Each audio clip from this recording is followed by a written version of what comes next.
Ghost ship horror story of a Mary Celeste. آج کی story ہے ایک گھوسٹ شپ کی جس کو 1861 میں کینیڈا میں تیار کیا گیا اور اس شپ کا نام ایمیزون رکھا گیا۔ اس شپ کے بننے کے ساتھ ہی کچھ عجیب و غریب واقعات کے ساتھ ہونا شروع ہو گئے تھے، جیسے کہ ایک سفر میں فشنگ ڈیم سے ڈیمیج ہو کر یہ شپ جس شپ یارڈ میں گئی اسے اپنے آپ ہی آگ لگ گئی اور پورا کا پورا شپ یارڈ آگ میں جل گیا، لیکن ایمیزون بالکل محفوظ رہی۔ اس شپ کو جس نے خریدا وہ اونر بھی کنگال ہو گیا اور اٹلانٹک اوشن میں اس نے ایک شپ کو ٹکر مار کر سمندر میں ہی ڈبو دیا، لیکن خود حیرت انگیز طور پر محفوظ رہی۔ اور پھر ایمیزون شپ کا کیپٹن مکیلن جو کہ نووا اسکاٹیا سے لنڈن جانے ہی والا تھا، اچانک بیمار ہو گیا اور کچھ ہی دن میں مر گیا۔ لیکن یہ سب باتیں ایک اتفاق بھی تو ہو سکتی ہیں، لیکن لوگ اس سارے معاملے کو کسی اور ہی نظر سے دیکھ رہے تھے۔ بہت سے لوگوں کا خیال تھا کہ یہ شپ ہانٹڈ ہے، منحوس ہے، اور اب کوئی بھی اس شپ کو پرچیز کرنے کو تیار ہی نہیں تھا۔ اور ایمیزون شپ کے لاسٹ اونر نے اس کو کینیڈا کے پورٹ پر لا کر کے کھڑا کر دیا۔ کافی ٹائم گزرنے کے بعد 1868 میں ایک امریکن میرینر نے اسے خرید لیا اور دوبارہ سے ریپیئر کر کے اسے چلنے کے قابل بنا دیا۔ اس شپ کا نام اور اسی طرح اس شپ کی اونرشپ تبدیل ہوتی رہی اور ایٹ دی اینڈ اس جہاز کو کیپٹن بینجمن برگس نے خریدا۔ میری سیلیسٹ نیو یارک کے ساحل سمندر پر کھڑی تھی اور اس پر ایتھنول کے 1700 بیرل لوڈ کیے جا چکے تھے اور انہیں براستہ اٹلانٹک اوشن اٹلی کے شہر جنیوا میں لے کے جانا تھا۔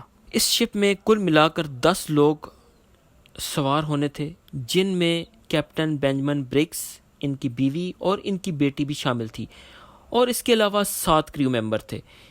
یہ سفر تقریباً 7500 کلومیٹر لمبا تھا اور ان کا یہ سفر کئی ہفتوں پر محیط ہونے والا تھا۔ میری سیلیسٹ کے سفر کا آغاز ہوا اور تقریباً 3 ہفتے گزر گئے، اور اب تو جنیوا میں بھی میری سیلیسٹ کا انتظار ہونا شروع ہو گیا تھا، لیکن میری سیلیسٹ لاپتہ ہو گئی تھی اور اس کا کچھ پتہ نہیں تھا کہ میری سیلیسٹ ابھی اس وقت میری سیلیسٹ کے بعد چلنے والی شپس اب جنیوا میں پہنچنا شروع ہو گئی تھیں، جس کا مطلب یہ ہے کہ میری سیلیسٹ لاپتہ ہو گئی تھی۔ میری سیلیسٹ کے تقریباً 10 دن بعد ایک جہاز کو نیو یارک سے جبرالٹر کے لیے نکلنا تھا۔ یہ ڈی گراٹیا نامی ایک مرچنٹ شپ تھی جو کہ 4 دسمبر 1872 کو ایزوز آئس لینڈ کے قریب پہنچی تھی۔ اس شپ کے کیپٹن کو سمندر میں بہت دور ایک شپ کھڑی نظر آئی جو کہ صرف پانی کی لہروں پر ہی کھڑی تھی اور بالکل بھی موو نہیں کر رہی تھی۔ اس شپ کے کیپٹن نے میری سیلیسٹ کو بہت سے سگنلز بھیجے جس میں سے کسی ایک کا بھی جواب نہیں آیا، تو انہوں نے اس جہاز کے قریب جانے کا فیصلہ کیا اور اس کی طرف بڑھنا شروع کر دیا۔ جب یہ شپ تھوڑا قریب پہنچی تو پتہ چلا کہ یہ تو اس کے دوست کیپٹن کی شپ ہے، شپ میری سیلیسٹ ہے۔ میری سیلیسٹ اٹلانٹک اوشن میں کھڑی تھی جو کہ جبرالٹر سے 1800 کلومیٹر دور ہے۔ اس شپ کے اندر کوئی بھی موومنٹ نہیں ہو رہی تھی۔ ڈی گراٹیا کے کیپٹن نے جب میری سیلیسٹ میں جا کر کے دیکھا تو حیران رہ گیا۔ جہاز میں ہر چیز موجود تھی اور اگر کوئی چیز نہیں تھی تو وہ انسان تھے۔ جہاز پر موجود 10 لوگ غائب تھے۔ ان لوگوں کا تمام سامان میری سیلیسٹ پر موجود تھا۔ جہاز میں کسی قسم کی لڑائی کے کوئی آثار موجود نہیں تھے۔ کھانا پینا تک وافر مقدار میں موجود تھا۔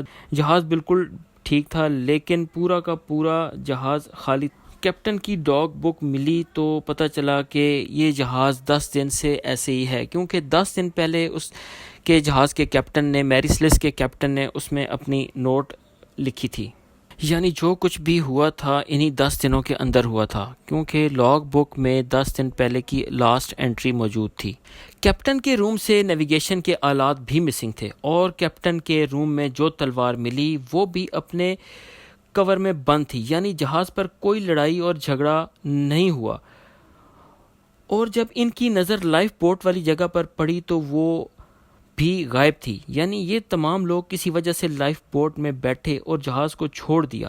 ڈی گراٹیا کے کیپٹن نے میری سیلیسٹ کو جبرالٹر تک پہنچایا، ریسکیو کیا سیوج لا کے مطابق اگر کوئی بھی کسی شپ کو ریسکیو کرے گا تو اسے اس شپ کی ویلیو کے حساب سے ریوارڈ دیا جائے گا۔ جبرالٹر کی کورٹ نے ڈی گراٹیا کے کیپٹن کو اریسٹ کر لیا اور چند ہفتے انویسٹیگیشن کی، کیونکہ ان پر شک کیا جا رہا تھا کہ شاید انہوں نے سیلویج لا کی رقم لینے کے لیے تمام کریو ممبرز کو قتل کر دیا ہے، لیکن چند ہفتوں کے بعد انہیں بھی چھوڑ دیا گیا اور سیوج لا کی رقم، جو کہ ایکچوئل رقم سے کافی کم تھی، ڈی گراٹیا کے کیپٹن کو دے دی گئی۔ اس کے بعد لوگوں نے اس جہاز کو لے کر کے کچھ عجیب باتیں کرنا شروع کر دیں کہ یہ جہاز بہت ہی منحوس ہے یا ہانٹڈ ہے۔ کچھ لوگوں نے کہا کہ میری سیلیسٹ کے کریو کو آسمانی مخلوق لے گئی یا سمندر کی کوئی بلا ان کو کھا گئی، لیکن ایک بات طے تھی کہ کوئی نہ کوئی حادثہ تو ضرور ہوا ہے، وہ چاہے سمندری طوفان ہی ہو۔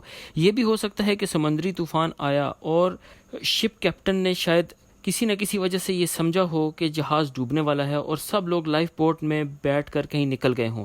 بہرحال دو ہی باتیں ہیں، جہاز ہانٹڈ بھی ہے اور جہاز سمندری طوفان میں بھی پھنسا تھا۔ بہرحال اس واقعے کے بعد میری سیلیسٹ کو تمام لوگ ہانٹڈ شپ ہی سمجھتے ہیں۔